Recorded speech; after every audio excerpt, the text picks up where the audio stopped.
하나님의 말씀 보겠습니다. 하나님의 말씀은 신약성경 마태복음 제9장 35절에서 36절에 있는 말씀입니다. 말씀이 짧은 거로 우리 같이 한 목소리로 말씀을 봉독하겠습니다. 35절, 36절, 마태복음 9장 35절, 36절. 예수께서 모든 도시와 마을에 두루 다니사 그들의 회당에서 가르치시며 천국 복음을 전파하시며 모든 병과 모든 약한 것을 고치시니라. 무리를 보시고 불쌍히 여기시니 이는 그들이 목자 없는 양과 같이 고생하며 기진함이라. 아멘. 기도합니다. 예수님, 오늘 이 아침에도 이 생명의 말씀을 주심을 감사합니다. 이 말씀을 가지고 시간 은혜를 나누고자 합니다. 주님께서 지혜로운 마음을 종에게 허락하시사 말씀을 전하는 자도 듣는 자도 예수 그리스도 안에서 성령으로 하나 되게 하여 주옵시며 말씀을 들어 또한 전함으로 깨달아 우리의 삶의 영적인 문제, 육적인 문제들이 해결받으며 또한 교훈의 시간이 될 수 있는 복된 시간 되게 하여 주시옵소서. 영적인 질병과 육적인 질병들이 예수 그리스도 이름 안에서 치유받는 복된 시간이 되기를 원합니다. 내 자신을 내려놓고 하나님을 바라보는 믿음의 시간이 되기를 원합니다. 성령님이 이 시간 우리와 함께하여 주옵소서. 예수님의 이름으로 기도하옵나이다. 아멘. 할렐루야. 어제 우리 교회에서 은퇴하신 목사님이 저를 찾아오셨습니다. 그래서 만나서 차에서 내리면서 목사님 그랬더니 하고 저를 보고 놀라는 거예요. 왜 그러세요? 아니 왜 이렇게 늙었어? 그래. 제가요? 그 옛날 아름답던 리드 시절이 나 어디 갔지? 힘들었구나. 힘든 건 없었는데 늙었어요. 여러분, 또 하나는 한국에서 제가 이제 목사님들 만났습니다.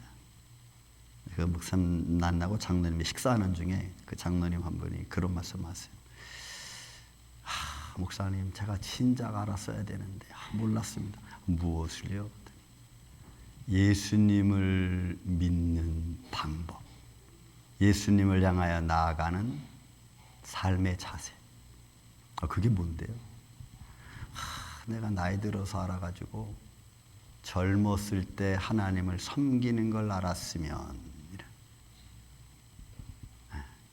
그러니까 젊었을 때 하나님을 섬기는 방법을 모르고 내 방법대로 갔는데 이제 와서 뒤를 돌아보니까 그게 아니었구나라는 것을 알게 됐다는 거예요. 항상 우리는 시간이 지나간 뒤에야 깨닫고 깨달은 뒤에는 더 이상 할 수 없고, 우리 인생은 그렇게 살아가는 것 같아요. 정말 무엇을 하나님 내게 맡겼는지도 모른 채 살아가다가 나중에 보니까 이 길이었나?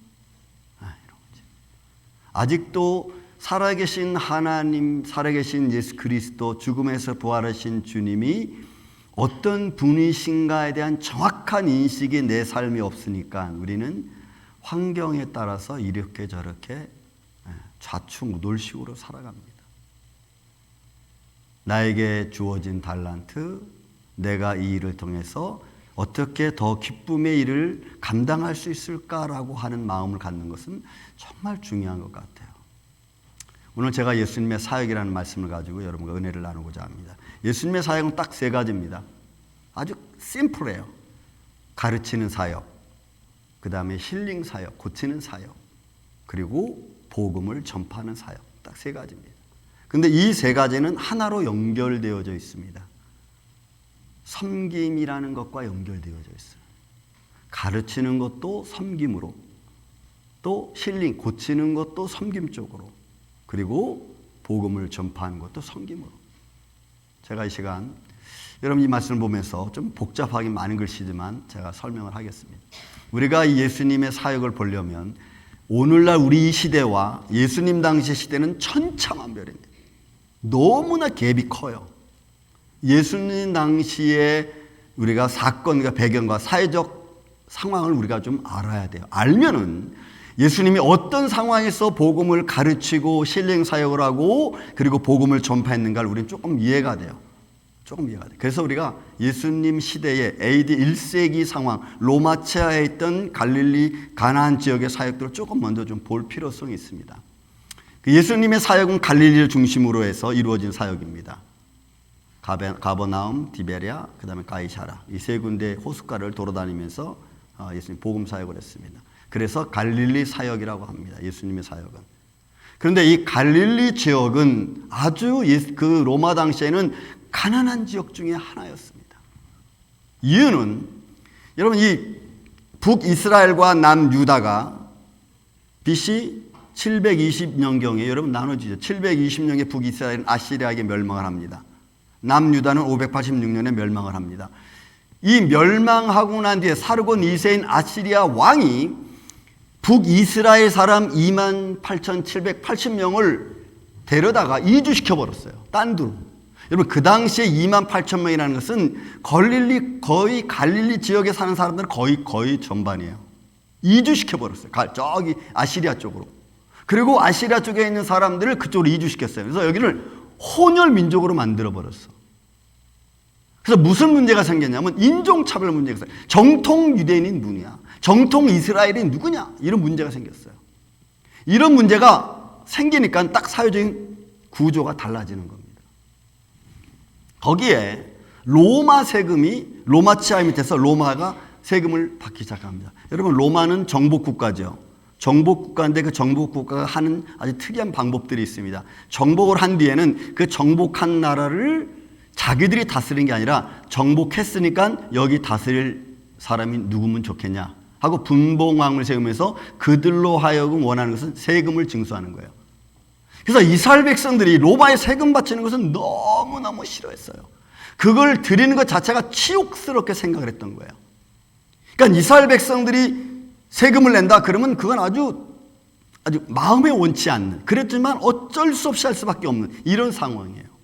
거기다가 로마의 세금을 내지 그 다음에 또 나아가서 성전세를 그들은 또 냅니다. 그러니까 2중 3중으로 갈릴리 사람들은 고통을 겪는 거예요. 그래서 이 갈릴리 지역은 그렇게 이방 민족이 들어와서 혼혈 민족이 됐고, 그리고 그 지역 갈릴리 지역은 어부 출신들이 많기 때문에 사람들 경제 사회에서 최하위층 사람들이 갈릴리 지역에 살았어요. 그래서 거기에는 주로 어부들부터 시작해서 옥수수와 가축 사역, 좀 지저분한 일을 하는 그런 민족으로, 그런 사람으로 사회 구조가 딱 만들어진 거예요. 반면에 남유다는 좀 늦게 멸망했죠. 그러면서 조금 그래도 남유다는 기름진 땅이 있기 때문에 올리브, 그 다음에 과일과 더 나아가서 양과 염소를 치는 지역으로 이렇게 나눠졌습니다. 전체적인 사회 구조는 순수 혈통인 유다 민족과 혼혈 계통인 갈릴리 지역 사람들은 완전히 구별됐습니다. 그 구별이 뭐냐? 사회층을 구별하는 겁니다. 최상류층은 사제 가문입니다. 4명의 그 사독 가문의 사제 가문들이 전체 성전 중심으로 해서 사회가 이루어지는, 그래서 이스라엘의 경제 구조는 성전 중심의 경제 구조를 띠고 있어요. 왜냐하면 그 사제 가문들이 성전 중심으로 해서 성전세를 받으면서 사회를 움직였기 때문에. 거기에 로마치아니까, 로마치아에서 총독이 대사제를, 그러니까 제사장을 임명하는 제도니까 이거는 어쩔 수가 없네요. 그렇게 가는 겁니다.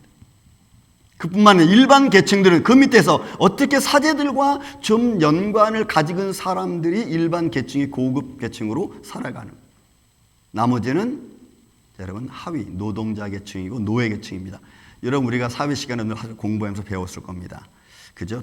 도발 개도군 저런 삼각형으로 인구 분포를 그리면 삼각형으로 이렇게 그리잖아요. 맨 지하, 맨 밑에 층, 그다음 중간층, 그다음 우위층. 그 다음에 선진국은 보통 항아리 형식으로 이렇게 돼 있잖아요. 중간층이 많잖아요. 하위층은 좀 적고. 그런데 이스라엘 백성들 그 당시의 사회적 계층은 여러분 머리를 그려보십시오. 제일 사회층 노예 계층이 있고 그 다음에는 사회 경제에 기반하지 못하는 사람들의 계층이 거의 70%. 그리고 그 위에 일반 고급 계층과 그 다음에 최고위층이 있으면은 여러분 이렇게 돼 있어요. 이렇게 쭉 올라가다가 말고 이렇게 올라가. 그러니까 없는 거예요, 사회층이.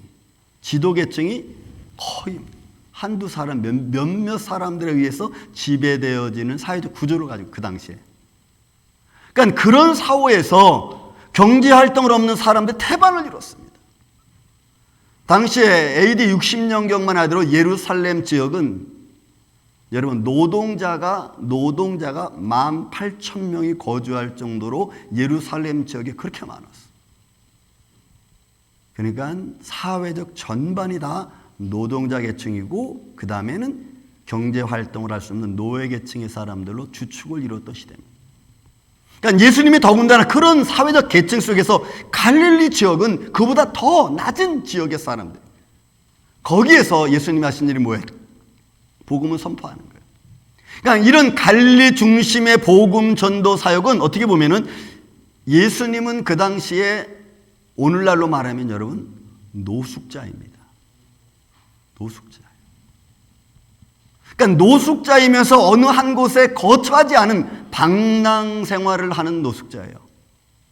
그러니 최후의 고층에서 대제사장과 바리새인들이 보는 예수님의 모습은 누구라고요? 여러분 노숙자예요.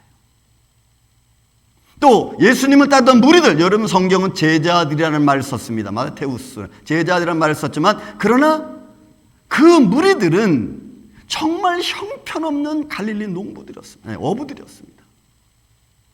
그러니 예수님은 방랑자고 노숙자고 그 예수님이 좀 말 잘한다고 해서 그 다른 무리들을 최고위층 바리새인 계층에서 바라볼 때는 뭐 어떻게 바라봐요?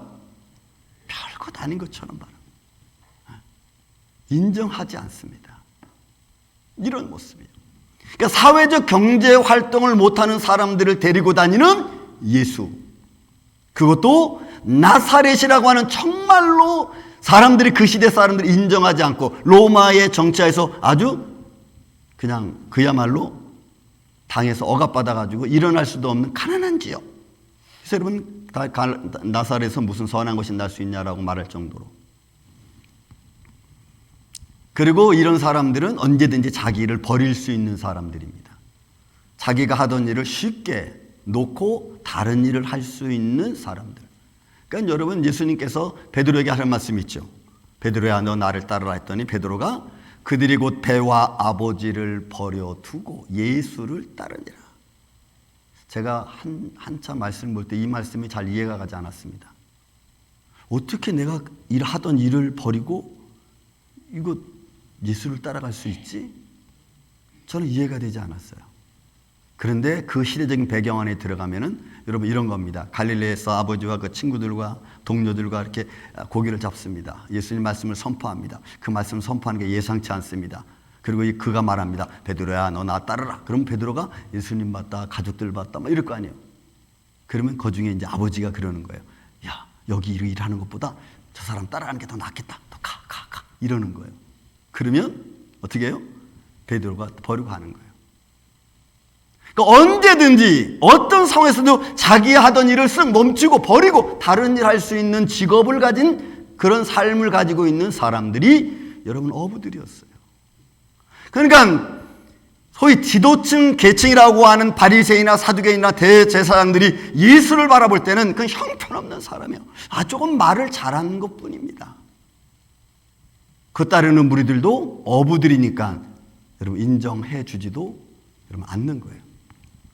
그런 가운데 예수님은 그런 사회적 배경을 가지고 있는 상태에서 예수님은 가르치는 복음 사역을 합니다. 본문에 있는 말씀처럼 두루 다니시며 회당에 들어가서 가르치십니다. 그리고 가르치는 내용은 천국 복음입니다. 그러면 여러분 보세요. 회당에 들어갔습니다. 회당은 여러분 간단해요. 회당을 지키는 회당장. 그 다음에 서기관, 거기 그 모든 그 교회와 회당과 관련되어 있는 문서들을 관리하는 사람. 그 다음에 몇몇의 바리새인들. 그게 답니다. 그리고 나머지 다 거기 앉아있는 사람들은 일반 고급 계층은 한두 명, 나머지는 다 노동자 계층이고 노예 계층입니다. 그들에게 복음을 선포하는. 생활에 아무 소망이 없는, 어떻게 보면 사회적으로 이미 도외시되어져 있는 하나님의 사람들, 그렇게 부름받은 사람들이 회당에 모였고 그 회당에 앉은 사람들 향하여 예수님은 가르치는 겁니다. 그들은 죄송하지만 무지합니다. 무지하다는 얘기는 밑에 율법이 있지만 그 율법은 그들을 향한, 소위 노동자와 소외계층에 되어 있는 사람들을 향한 율법이 아니고 지배계층을 향한 율법입니다. 마치 이런 거예요. 오늘 회당장이 아니면은 바리새인들이 오늘 하나님께 예배를 드린다. 그러면 의복을 입고 가잖아요. 그러면 그 가다가 혹시 교회를 들어가는 중에 좀 허스름한 사람이 악수를 취하든지 아니면 어떻게 해서 몸을 스친다든지 이렇게 딱 만지면은 NO! 내가 지금 거룩하게 예배를 드렸는데 네가 어떻게 나를 만질 수 있어? 스탑! 너 들어오지 마! 이런 거예요. 이게 그 당시 그들이 했던 율법입니다. 그래서 예수님이 야 너희는 율법 이거 좋다 지키는 거, 그렇지만 그가 정말로 율법이 요구하는 의가 뭔지 너희는 그걸 지켜야 된다 이렇게 말하는 거죠. 그러니까 율법이 정결하다고 하는 이유 때문에, 정결하다는 이유 때문에, 거룩하다는 이유 때문에 오히려 사람들을 분리시켰습니다. 이게 그 당시의 율법의 모습이었어요. 오히려 그들이 더 가까이 오는 것을 못 오게 했고 사회적 생활을 할 수 있는 것을 못하게 했던 것이 그 당시의 율법이 가지고 있는 모습이었어요. 그러니까 노예계층이고 소외계층 사람들은 어떻게 보면 예배 드리러 가서도 맨 뒷좌석에 앉고 앉아도 바리새인들과는 거리를 두고, 그런 가운데 예수님의 말씀이 선포되어집니다. 거리에 나가서 선포합니다.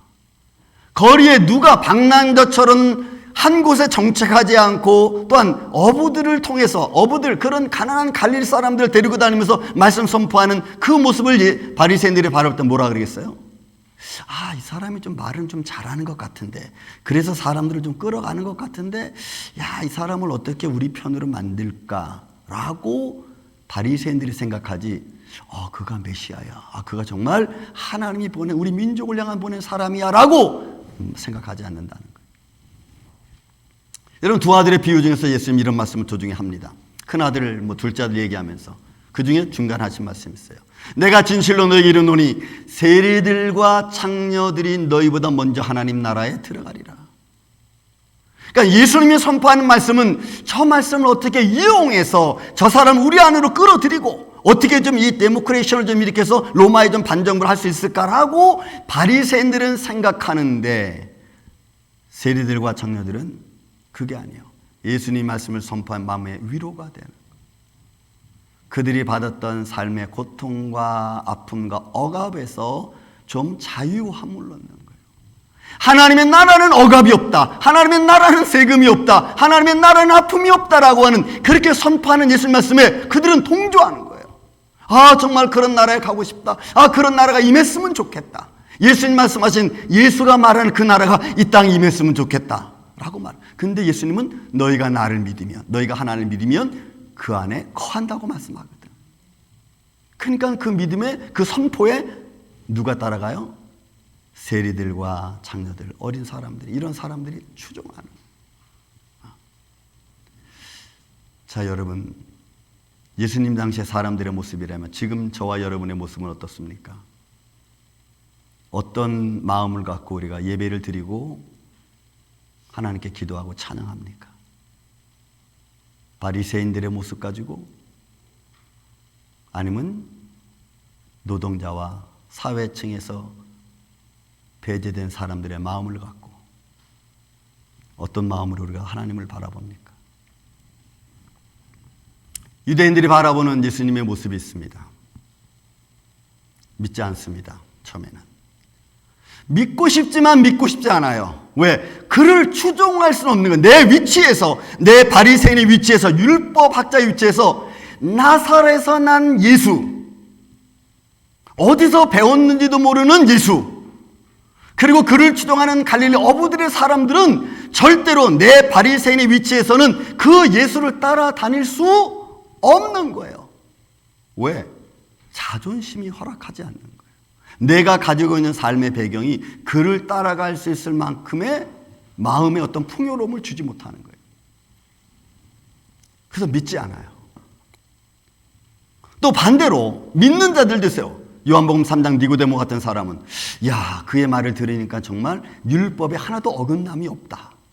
아, 그분이 정말 하나님 보낸 사람일까? 마음에 의심도 생기면서 때로는 믿어지기도 하고 이런 사람들이 있어요. 또 반대로 여러분, 사람의 영광을 사람에게 보이고 사람에게 좋게 나타나는 이런 사람들의 영광을 하나님의 영광보다 더 좋게 여기는 그런 사람들의 추종의 무리에 또 있습니다. 이유는 여기에 있어요. 12장. 그러나 관리 중에서 그를 믿는 많은 자가 있습니다. 바리새인들 때문에 드러나게 말하지 못하는 거예요. 마음으로는 믿고 싶은데 말하지도 못하고 따라다니지도 못해. 이유는 여러분 출교당할, 이거는 굉장히 무서운 겁니다. 왜냐하면 유대인 사회에서 출교당한다는 것은 유대인 사회에서 기득권층은 하나도 할 수 없는 조건에 다니까 그들은 출교당할까 봐 두려워하는 거예요. 조금 무슨 일을 합니까? 무슨 상인들과 만나서 외국과 물물 교육을 합니까? 다 이 4대 가문, 아까 사제의 중심으로 해서 이런 성전 중심으로 이루어지는 그 계급이 그들을 보호하고 있거든. 이게 유대인 사회의 하나의 틀과 같은 거예요. 근데 거기서 출교를 당하면 아무것도 못해. 그들이 하고 있던 사회적인 일 아무것도 못합니다. 그러니 그게 두려운 거예요. 그래서 니고데모도 나는 믿고 싶지만, 나는 믿지만, 그러나 여러분 그걸 받을 수가 없는 거예요. 인정할 수가 없는 거예요. 겉으로 표현할 수가 없는 거예요. 우리의 믿음을 여러분 여기에 비교해 보면 돼요. 나는 예수님을 믿고 있는가? 아니면 내가 예수님을 믿지 않는가? 쉬운 방법은 내 삶을 얼마큼 예수님을 믿는 마음으로 따라다니고, 아니 살고 있는가? 믿고 있는가? 행하고 있는가? 여러분 그거예요. 그러면 삶의 방향이 조금 달라질 겁니다. 왜냐하면 예수님이 여러분 경제사회에서 소외된 사람들, 노동자 계층이 70% 이상을 넘는 그 사회적 기반을 가지고 있는 상태에서 하나님의 나라를 선포하잖아요. 이런 사회 최하위 계층에 있는 사람들이 그런 정말 자기들이 상상할 수 없는 하나님의 나라가 있음을 선포하니까 그 사람들이 그 말씀을 듣고 예수님을 따라가는 거예요. 지금 우리는 하나님의 나라를 외쳐도 하나님의 나라가 지금 내가 사는 삶보다 더 좋을까? 우리는 좀 이렇게 생각합니다. 퀘션 마크를 찍어봅니다. 그들에게 선포하고 그들이 따라가는 그런 마음보다는 우리는 내 삶을 더 중요하게 생각하는 모습을 가지고 있어요. 그래서 하나님의 나라는 그냥 들을 뿐입니다. 들을 뿐입니다. 정말 하나님의 나라에 대한 삶이 우리의 가정 안에서 내 삶에서 나타나지 않아요. 우리는 아직도 욕심과 욕망이 가득 차 있습니다. 소망보다는 욕망이 더 있죠. 평강보다는 두려움과 불안함이 더 큽니다. 왜? 그 당시 사람들이 그랬거든요. 여러분 세금 못 내서 쫓겨다니고 세금 못 내서 잡혀가고, 여러분 성전세도 내야 됩니다. 반세겔씩 성전세도 내야 되고 20세 된 아이들은 성전세 내야 됩니다. 로마 세금 내야 됩니다. 못 내면은 여러분 폭행당해죠. 잡혀가죠. 여러분 예수님의 삶은 폭행과 폭력과 오해와 미움과 질투로 점철된 삶이었어요. 예수님의 삶은 어디를 가도 좋은 말 듣지 못했어. 또 그렇게 주위 사람들이 조장을 했어요. 왜? 바리새인들이 했고 서기관들이 그랬고. 그러니까 예수님의 삶은 다니면서 늘 좋은 말씀을 선포하고 하나님 나라를 선포하지만 그냥 듣는 말들은 늘 그런 안 좋은 말들이었어요. 소망을 심어주지만 그 소망이 현실적으로 이루어지지 않는다고 그들은 말하는 거예요. 연약한 사람들은 소망의 말을 듣고 위로를 받지만 있는 사람들은 소망의 말을 인정하지 않았습니다. 없는 사람들은 예수님 말씀을 듣고 마음에 평강을 얻지만 그러나 있는 사람들은 그 말을 들으면 예수님 말을 들으면 불편했습니다. 왜? 내 삶을 자꾸 흔들어 놓으니까. 없는 사람들은 예수님 말씀 들으면 사랑하고 싶은 마음이 있습니다. 섬기고 싶은 마음이 있습니다. 그러나 있는 사람들은 섬기고 싶은 마음이 없고 섬김을 받기를 원했습니다. 그럼 여러분, 이게 얼마나 큰 차이를 갖고 있습니까? 힐링 사역? 여러분, 힐링 사역도 다르지 않아요. 예수님께서 말씀을 가르치십니다. 선포하십니다. 그래서 그 말씀을 들은 사람들이 그 사람들의 마음속에서, 생활 속에서 힘을 얻고 믿음을 가져요. 근데 그 믿음을 가진 사람들이 놀랍게도 뭐가 생기냐면 하나님의 능력이 임하는 거예요. 하나님, 나 이거 고쳐주세요 라고 하는 것보다는 내가 주님을 믿으니까 여러분 치유가 되는 거예요. 그래서 여러분, 예수님께서 병자를 많이 고치실 때 항상 물었던 게 뭐예요? 너는 나를 믿느냐, 이거 아니에요. 믿느냐.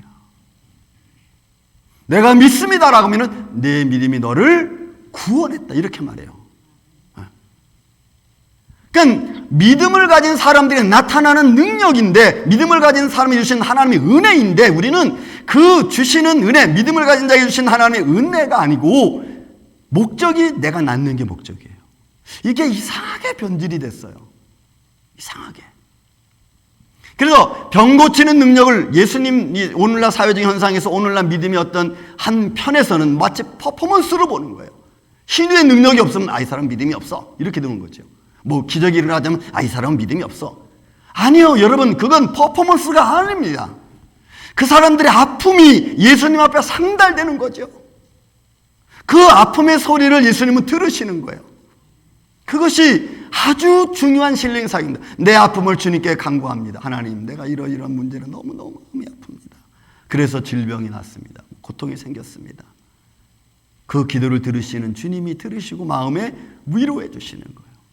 그러면 그게 내 안에 치유가 되고 나를 강건하게 해주는 겁니다.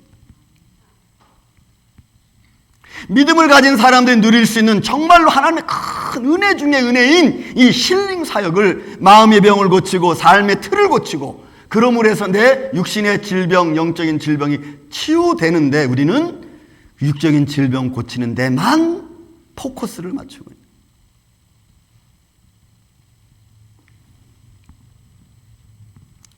그래서 병 고침이 중요한 게 아닌데 병 고치는 것에 초점만 우리는 맞춥니다. 이런 마태복음 9장에 보면은 예수께 나아오는 자는 다 나음을 입었더라, 이렇게 말해요. 그러면 물론 그 사이에는 내 병을, 저 사람이 능력이 많으니까, 능력이 있다고 하니까 한번 나도 가서 병 고쳐봐야지, 뭐 이런 사람들이 없잖아, 있겠죠. 그러나 예수님은 어떻게 했어요? 그런 아픔의 사람들이 자기에게 오는 것을 다 느꼈을 거예요. 육신의 아픔 때문에 고통당하고, 육신의 아픔 때문에 사람들에게 도외시당하고, 육신의 아픔 때문에 어디서 인정받지 못하는 그 아픔의 소리를 들은 예수님이 그들을 고쳐주시는 거예요. 그래서 그들이 자신감을 얻는 거죠. 그러니까 믿음을 가진 사람들에게, 그 사람들은 누구든지 하나님 은혜 안에 있으니까 그 은혜가 그들을 치유해 주는 거예요. 그러면서 그들로 하여금 뭘 가져요? 너의 생명의 주관인, 너의 삶의 주관자가 누구이시냐를 깨닫게 해주는 거죠. 아, 이분을 내가 따르고 이분의 말을 들었더니, 이분을 내가 믿었더니 이렇게 내 삶이 변화되었다라고 하는 것을 내가 가져야 되는데, 그거는 다 잃어버리고 나 병 났어. 그리고는 자기 마음대로 또 살아가는 거예요.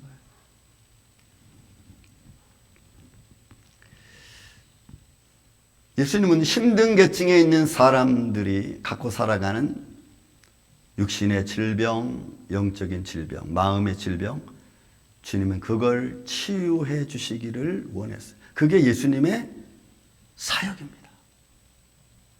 자, 여러분들은 내 주위의 마음으로 힘들고 아파하는 이들의 마음을 얼마큼 치유하고 계십니까?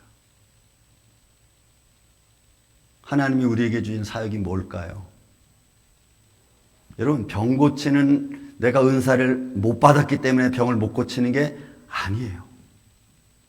그 사람을 사랑하는 마음이 사실은 없는 거죠. 그래서 치유가 잘 안 되는, 귀찮게 여기는 겁니다. 아, 나도 힘들어 죽겠는데 당신이 그런 말 하면 내가 뭐 어떡하겠어. 우리 이렇게 대변하는 거죠. 정말로 소리 없는 소리를 들을 수 있는 예수님의 마음과 소리를 해도 못 듣는 오늘날 저와 여러분의 모습. 예수님은 그들의 아픔의 소리를 들었어요. 여러분, 혈류병 앓은 여인의 모습을 보십시오. 마태복음 9장에 나오죠.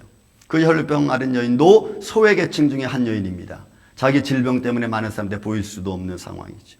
그래서 어느 날 수건을 옷을 뒤집어 쓰고 와서 예수님 옷자락을 살짝 만집니다.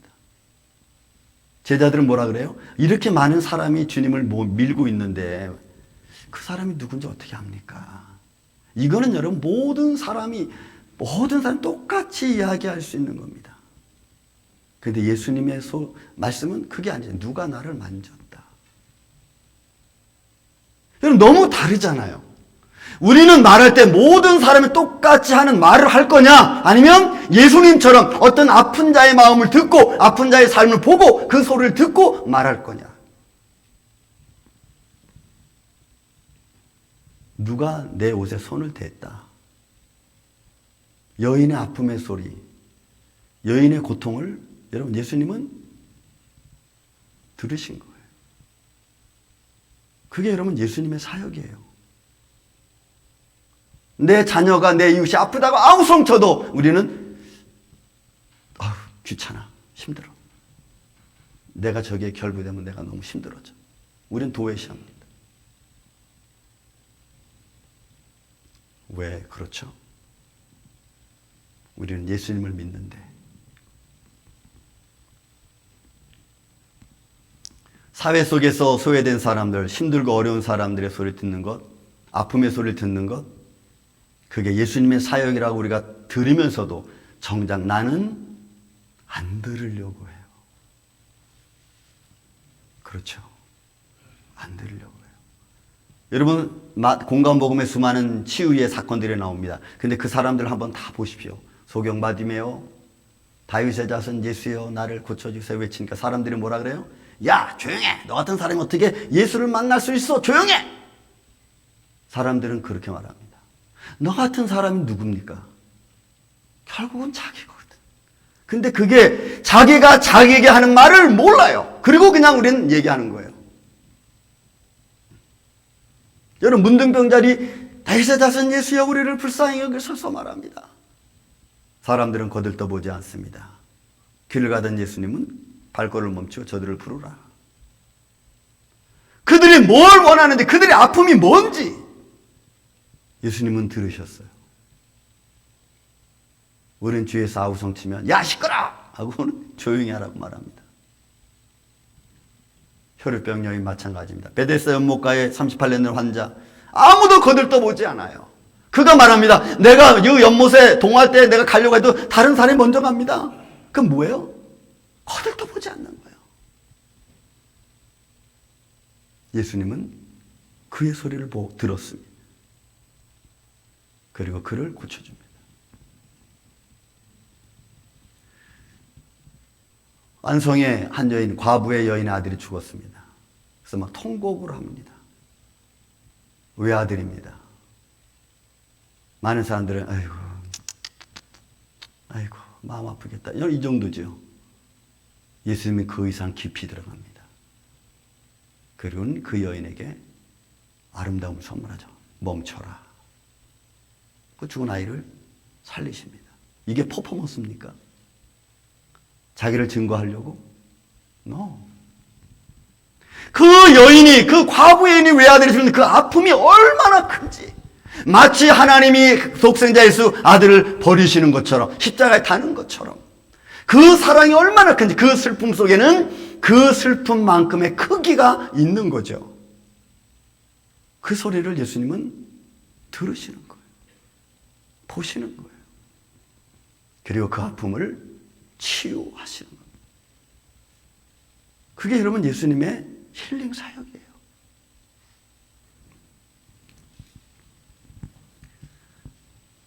그런 이들에게 하나님은 복음을 전파합니다. 본문에 있는 말씀은 그러니까 천국 복음을 전파하시며 모든 병과 모든 약한 것들을 고치시니라. 무리를 보시고 불쌍히 여기는 마음이 있었습니다. 여러분, 이 불쌍히 여기는 마음이에요. 긍휼히 여기는 마음입니다. 그리고 그들은 목자가 없는 사람이라고 예수님 봤어요. 왜요? 그들의 소리를 듣는 사람들이 없거든요. 정치권에서 듣겠습니까? 내 이웃이 들어주겠습니까? 내 이웃도 똑같이 아픈 소리를 내고 있는 사람들인데 누가 자기들의 아픔을 들을 수 있겠어요? 그런데 그런 그들에게 예수님이 천국 복음을 전하는 거예요. 아무도 들을 수 없는 자들의 소리를 들으시고 그들의 참 평화로운 것은 진정한 삶이 뭘까? 그것은 복음의 길을 걸어가는 것 밖에는 없어요. 여러분, 우리가 오늘날 이 시대를 살아가면서 여러분들 각자의 아픔이 있을 겁니다. 그 아픔을 누가 알아주겠습니까? 죄송하지만 남편이? 아내가?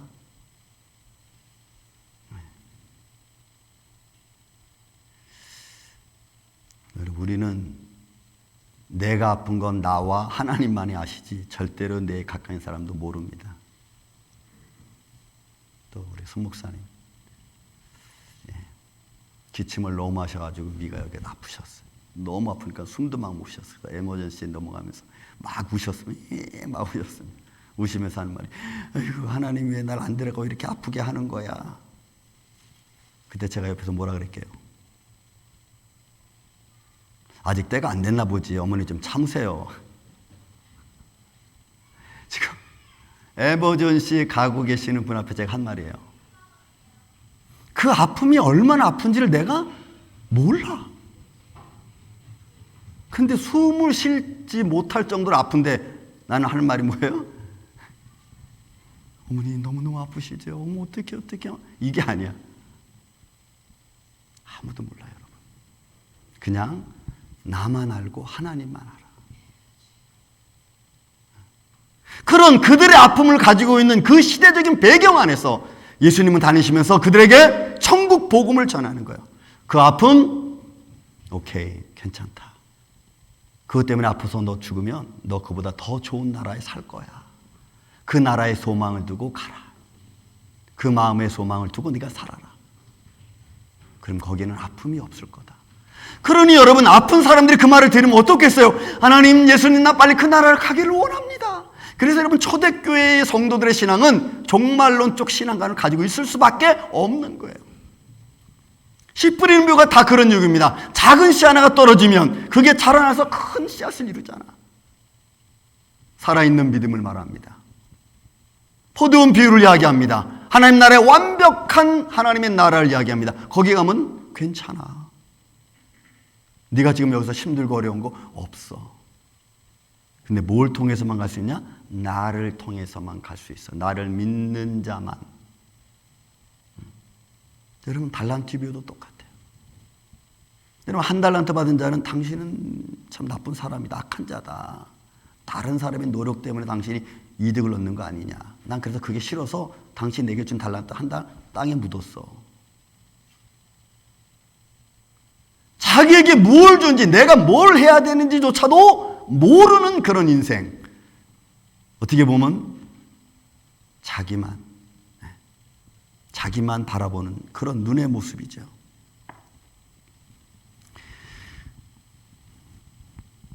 아픔이 있는 세상 나라가 아니라 아픔이 없는 영원한 하나님의 나라, 그 나라를 예수님은 선포하신 거예요. 그 가난하고 힘들고 어려운 이들, 예수님도 다니면서 수없이 많은 폭행의 언어들, 오해와 질투와 또 의심의 언어들을 들으면서도 예수님은 이 사역을 쉬지 않았어요. 우리는 모든 사역 조금 안 하면 나는 사역을 아무것도 못한다. 여러분, 그게 아니에요. 하나님은 나의 삶을 통해서 언제든지 사용할 수 있고 언제든지 쓰실 수 있고 언제든지 하나님을 믿는 자에게 주시는 하나님의 은혜 축복이 있거든요. 그걸 바라보아야죠. 그래서 그들은 결국은 질병을 이길 수 있는 겁니다. 그들은 죽음도 두렵지 않은 거예요. 왜? 영원한 하나님의 나라, 아픔이 없고 슬픔이 없고 고난이 없는 나라를 예수님이 선포하는 거예요. 하나 더, 여러분, 이런 하나님의 말씀의 하나님의 나라가 오늘 저와 여러분 안에 임하기를 주의 이름으로 축원을 드립니다. 두려움과 근심과 걱정, 그런 것들은 결국 나를 소멸시킵니다. 나를 좌절하게 만듭니다. 그렇게 좌절의 길을 걷고 있는 스웨덴 계층, 노예자 계층, 노동자 계층에게 예수님은 희망을 얘기해 주는 거예요. 나를 믿는 자는 그 마음을 가지고 내가 주겠다 이렇게 말씀하죠. 그래서 내가 주는 평안은 세상에 주는 것과 다르다라고 말합니다. 이런 그 평안을 우리 임마누엘교회가 받고 예수님이 걸어가신 그 믿음의 사역, 그것이 구체적으로 가르치고 힐링하고 그리고 복음을 전파하는 사역이 아닌 또 다른 사역이랄지라도 그것이 하나님을 섬기는 이런 축복의 삶이 되기를 저는 바랍니다. 우리가 믿음을 가지고 있다면 나는 지금 어떤 사역을 하고 있는가? 내 주위에서 어떤 소리들을 나는 듣고 있는가? 저는 원망하고 불평하고 시기하는 것은 가진 자의 소리로 봅니다.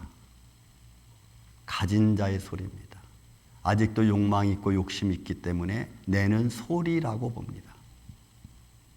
자존심의 소리겠죠. 자존심. 그러나 진짜 가진 것을 내려놓은 자의 소리는 없어요. 정말 예수님을 믿는 자의 사람의 소리는 없어요. 그냥 섬김만 있을 뿐입니다. 저는 이런 믿음의 길을 우리 임마누엘교회 저와 여러분이 걸어갈 수 있는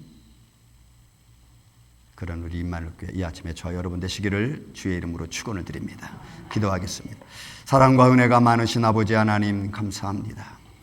오늘 주님이 걸어가신 십자가의 길, 주님의 사역들을 바라봅니다. 오늘 우리가 어떤 삶의 모습에 있든지 이 사역의 길, 내게 주어진 삶을 믿음 안에서 살아가길 원합니다. 주위에서 듣지 못하는 소리를 들을 수 있기를 원합니다. 주님이 아픈 자의 소리를 듣고 연약한 자의 소리를 들음과 같이 이런 믿음의 소리를 들을 수 있도록 우리의 길을 열어주시고 마음의 문을 열어 주옵소서. 예수님의 이름으로 기도하옵나이다. 아멘.